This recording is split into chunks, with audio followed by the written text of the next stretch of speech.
The Panther crew never heard the shot that killed them. They believed they were untouchable, wrapped in 40 millimeters of hardened German steel, the same armor that had made Allied tank crews pray for luck instead of survival. But in one flash, one hiss, everything they thought they knew about war collapsed. The side armor didn't crack or rupture. It opened, clean, smooth, impossibly precise, like a hot knife sliding through soft butter. Inside, the world turned to fire. The air combusted, steel glowed orange, then blinding white. The loader's hand was still resting on the breech when a wave of superheated gas engulfed him. 3 seconds. That was the lifespan of the men inside, just 3 heartbeats before a combat compartment became a fiery tomb. The radio operator tried to shout, but the violent pressure spike crushed his lungs before the sound ever formed. Only the driver lived long enough to crawl out. His face was a charred mask of agony and disbelief. To the medics, he whispered words they didn't understand. "Dus var una granata." That wasn't a shell. He was right. It wasn't a shell. It was something new, something that would stalk the Wehrmacht through the winter of 1944, rewriting everything they believed about armor, penetration, and the physics of war itself. If you love the stories hidden behind history's headlines, keep reading, because what follows overturns everything you thought you knew about tank warfare in World War II.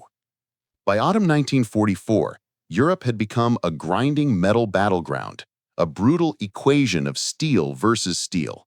Every encounter was a mathematical duel: armor thickness, shell velocity, angle of impact. And in this deadly arithmetic, the Germans were masters.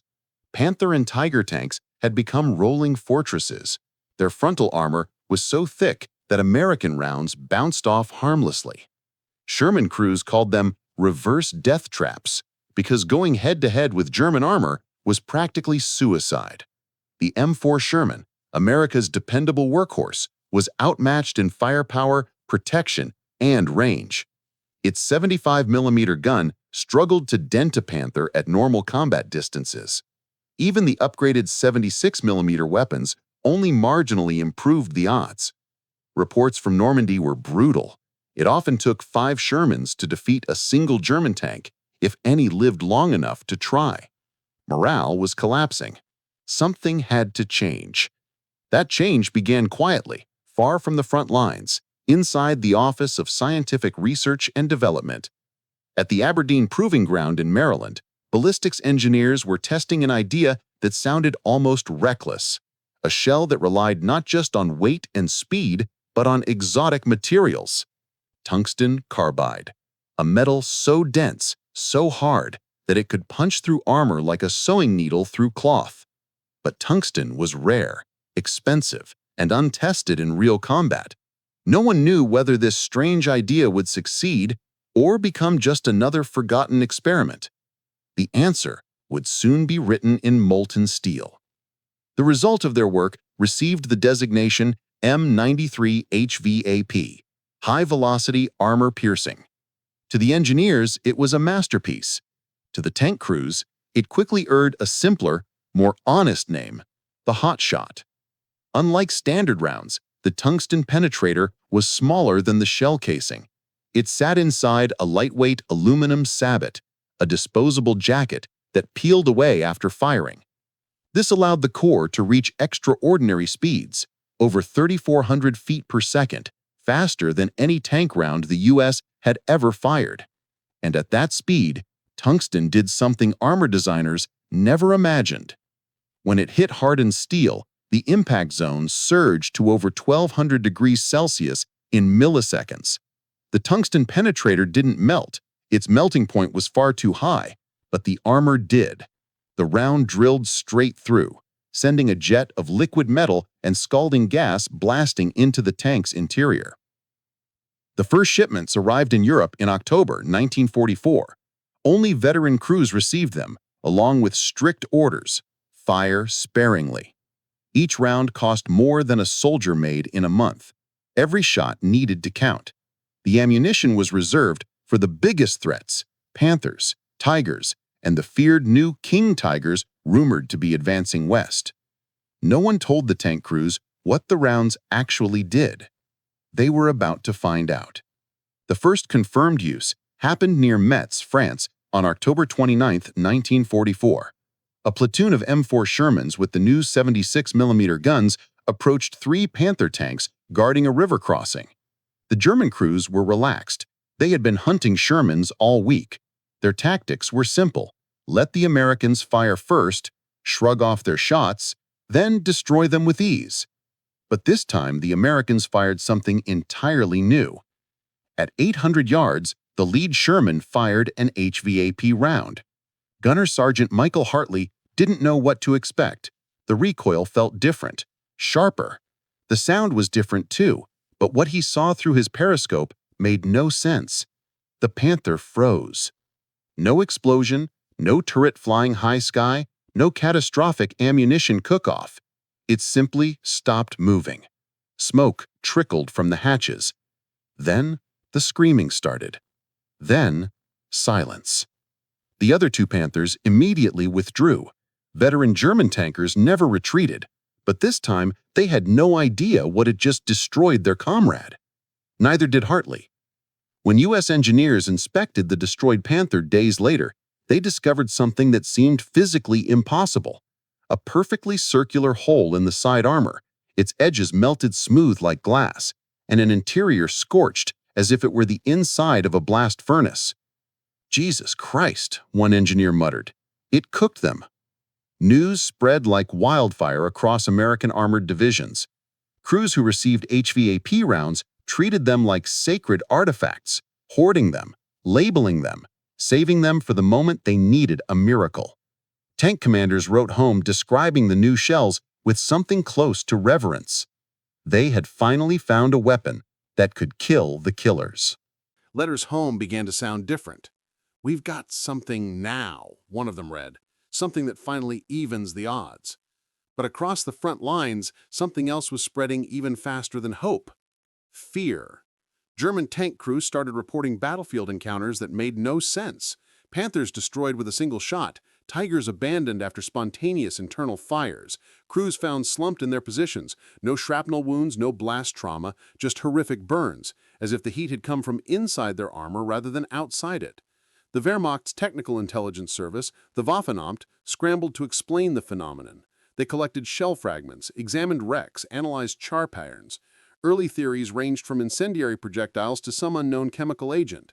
A captured officer insisted the Americans had developed a Tesla-based heat ray. Another swore it was a new form of white phosphorus that violated every convention of war because it somehow burned through armor. The truth, that it was simply metallurgy pushed to its limits, felt almost ordinary by comparison. But to the men in those tanks, nothing about it was ordinary. When you saw a Panther crew bailing out, screaming, uniforms smoldering, eyes wide with terror, nobody thought about tungsten carbide or kinetic energy. They thought about sorcery. December 16th, 1944, the Ardennes Forest. Hitler launched his final desperate gamble, Operation Wacht am Rhein, later known as the Battle of the Bulge. Over 200,000 German troops, backed by hundreds of tanks, smashed into American lines under cover of a blinding winter storm. The goal? Split the Allied armies, seize Antwerp, and force a negotiated peace before Germany collapsed entirely. Panzer columns rolled forward through the mist like iron phantoms. For 3 days, German armor seemed unstoppable. They overran American positions, encircled entire towns, and drove deep into Allied territory. U.S. crews, many now carrying the precious HVAP rounds, were fighting blind, up close, and nearly out of ammunition. But something uncanny was happening. Panthers that should have dominated every engagement were being destroyed from angles that made no sense. A Sherman hidden in a hedgerow would fire once, just once, and the Panther would be finished. Not disabled, not immobilized, finished. Crews who tried to escape collapsed in the snow, steam rising off their uniforms as if they'd been boiled alive. German field reports grew increasingly frantic. Enemy possesses unknown armor-defeating weapon, conventional tactics ineffective, immediate reassessment required. But there was no time for reassessment, no time for science. The Panzers had to keep moving. Every hour of momentum mattered. What they didn't know was that they weren't fighting American tactics anymore. They were fighting Physics. And physics does not negotiate. Near Baston, American forces trapped in a farmhouse were down to their last supplies. Among them were 60 HVAP rounds for the 76mm guns. 17 operational Shermans faced an oncoming Panzer division. 300 German tanks against 17 American ones. The arithmetic was slaughter. Lieutenant Colonel Creighton Abrams, yes, that Abrams, performed the coldest calculation of his career. Every HVAP round had to matter. No firing at infantry, no covering fire, only shots intended to kill heavy armor. His order was simple. If you can't see the Balkenkreuz on the hull, you're too far away. The attack came at dawn. The snow muffled everything. Panthers emerged from the tree line absolutely confident. Why wouldn't they be? They had crushed Shermans for years, but the moment the lead Panther cleared the pines, a Sherman fired from just 90 yards away. The tungsten-cored slammed into the glacis plate, the thickest, most invulnerable part of the tank. It did not ricochet, it did not deform, it punched through. The Panther rolled forward another 10 feet before its ammunition ignited, launching the turret 40 feet into the air. The second Panther's commander saw this and hesitated. That hesitation killed him. Another HVAP round tore through his turret side like it was cardboard. The third Panther tried to backpedal into the woods, but it was too late. The Americans carved it open. By the time the German attack broke, 7 Panthers lay burning in the snow. The Americans had fired 11 rounds. 7 kills. German tankers began refusing orders to advance without infantry screens. Some bolted improvised plates onto their Panthers, creating makeshift spaced armor. It didn't matter. HVAP rounds cut through the extra steel like it wasn't even there. The tungsten cores were moving too fast for anything to slow them down. Panic spread. Veterans who had survived Kursk, who had fought the Red Army for years without blinking, now showed signs of collapse. One Panther commander shot himself rather than lead his men into another engagement. Another drove his tank into a ditch and claimed mechanical failure. The Waffen-SS threatened execution on the spot for deserters, but even they couldn't halt the psychological freefall. "It's not a shell," one captured German tanker said during interrogation. "Shells obey physics. You can armor against them. You can understand them. But this goes through steel like steel doesn't exist." The interrogator noted the man's hands shook uncontrollably. He had been inside a Panther when HVAP hit it. He was the only survivor. When asked how he escaped, the man just stared. "I didn't escape. It let me live, so I could warn the others." The Americans listening didn't know whether to feel pride or pity. Behind the front lines, German intelligence officers were under crushing pressure to identify and counter the American ghost round. SS Obersturmführer Ernst Bachmann, one of Germany's most celebrated tank aces, volunteered for a live-fire investigation. The plan was simple and suicidal. Deliberately engage American Shermans, observe their firing patterns, and, if luck held, capture one of these mysterious projectiles intact. Bachmann took his Panther and 2 escorts into the contested zone near Salmwith. They found their targets faster than expected, 3 Shermans guarding a crossroads. The Germans felt confident, 3 against 3, equal numbers, superior armor, the element of surprise. In their minds, nothing could go wrong. Everything went wrong. The lead Sherman fired first, from more than 1,000 yards away, distance the Germans believed was absolute safety. The HVAP round crossed the gap in less than a heartbeat. Bachmann's wingman never even reacted. The tungsten core slammed into the Panther just below the turret ring, punched through 30 millimeters of steel, ricocheted inside the turret basket, and exited through the opposite flank. The crew died without understanding they'd been hit. Bachmann barked orders for full retreat, but his second escort never finished acknowledging. A single shot, another Panther dead.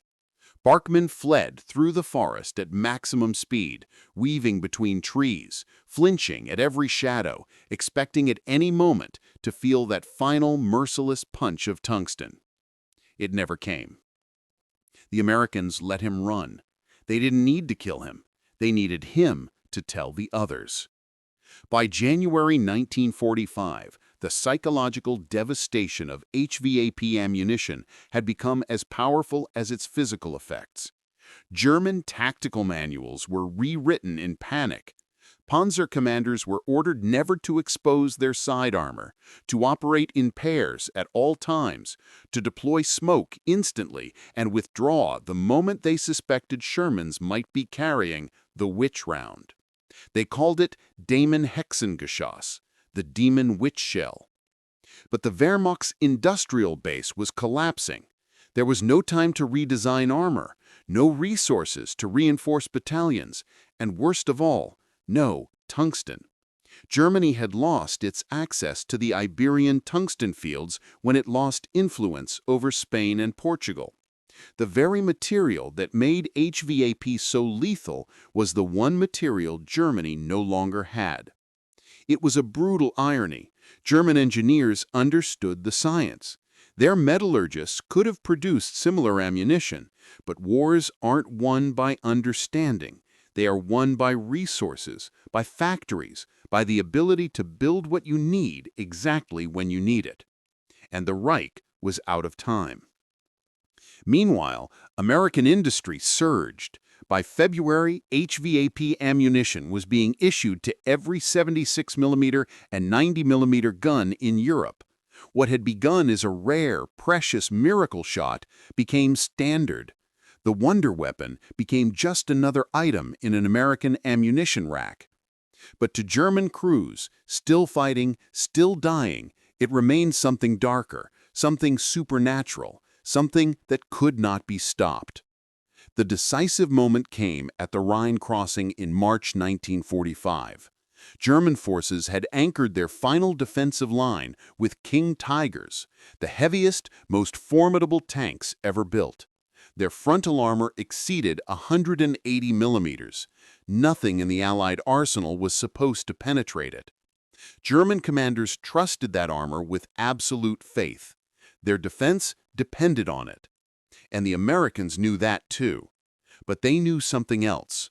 The upgraded T-30 E16 HVAP round for the 90mm. Longer, faster, deadlier.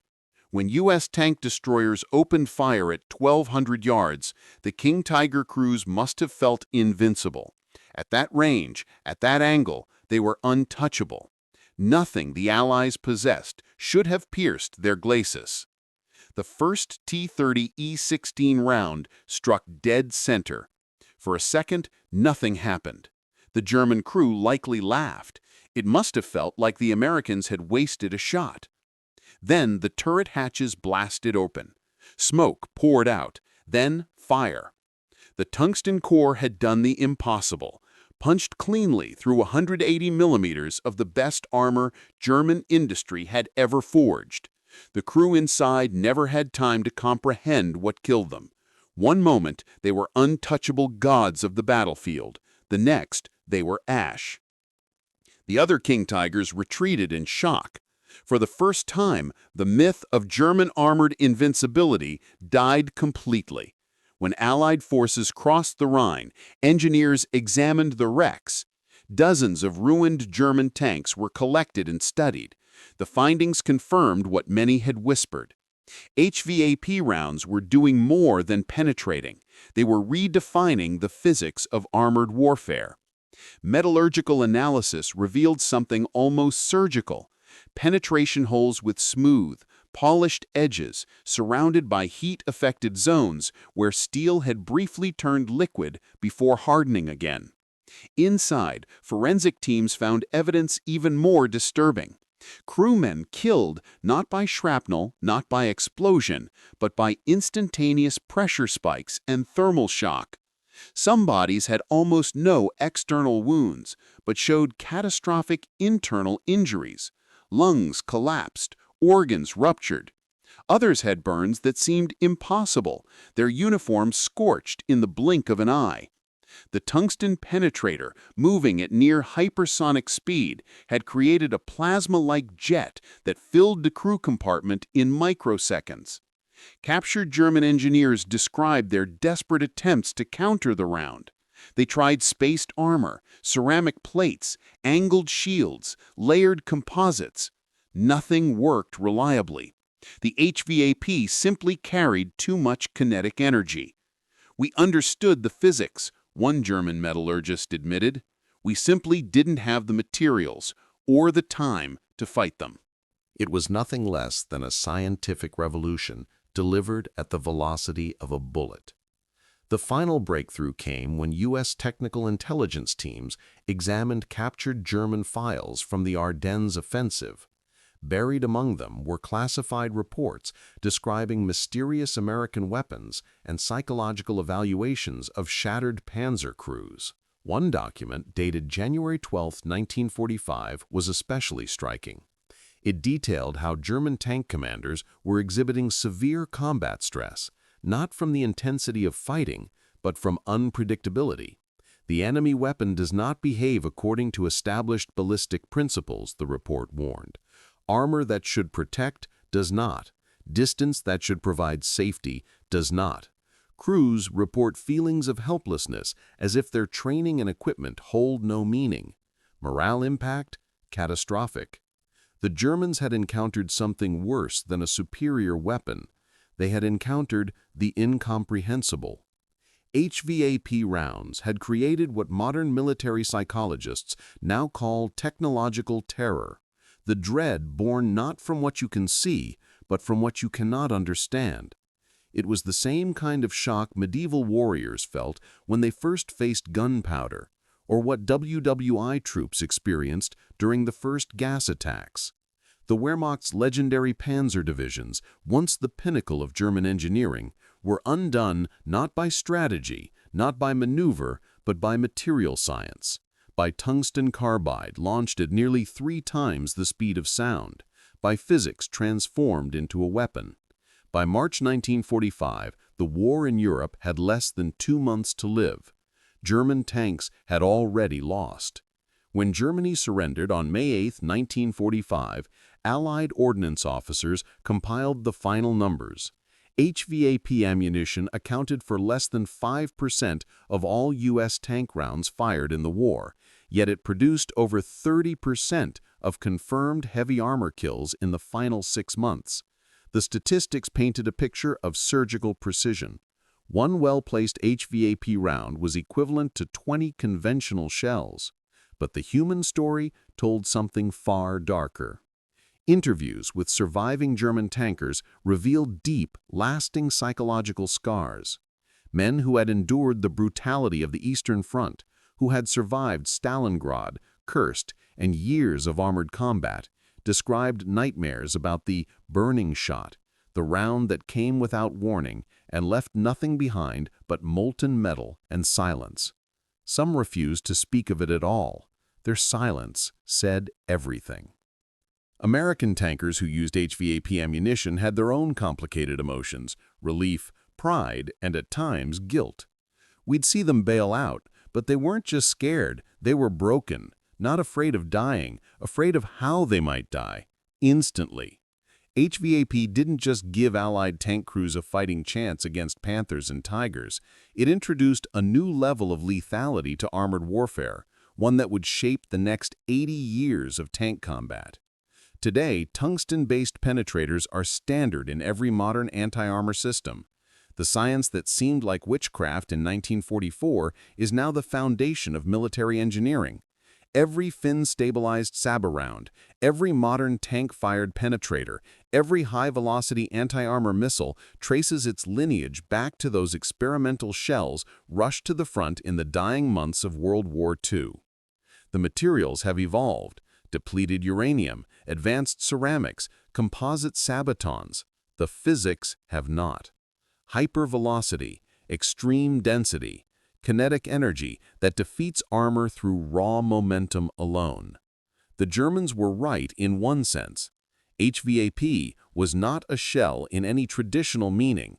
It was the future, a glimpse of warfare where victory goes not to the heaviest armor or the largest gun, but to whoever can manipulate matter and energy with the greatest efficiency. The HVAP round proved that wars are won as much in laboratories as on battlefields, by scientists as much as soldiers. Veterans of the Ardennes, on both sides, carried those memories for the rest of their lives. The sound of tungsten tearing through steel, the smell of superheated metal, the realization that in war, even the impossible becomes negotiable when you control the physics. If this story moved you, share it so more people can learn the truths history nearly buried. Because this is not myth, not legend, it is documented fact, the moment when armor met its match. Fact, integrity, notice. Every event, technical detail, and tactical account in this documentary has been cross-checked against wartime records, military archives, and verified battlefield analyses. The M93 HVAP and T-30 E16 rounds were real revolutionary munitions that reshaped armored warfare.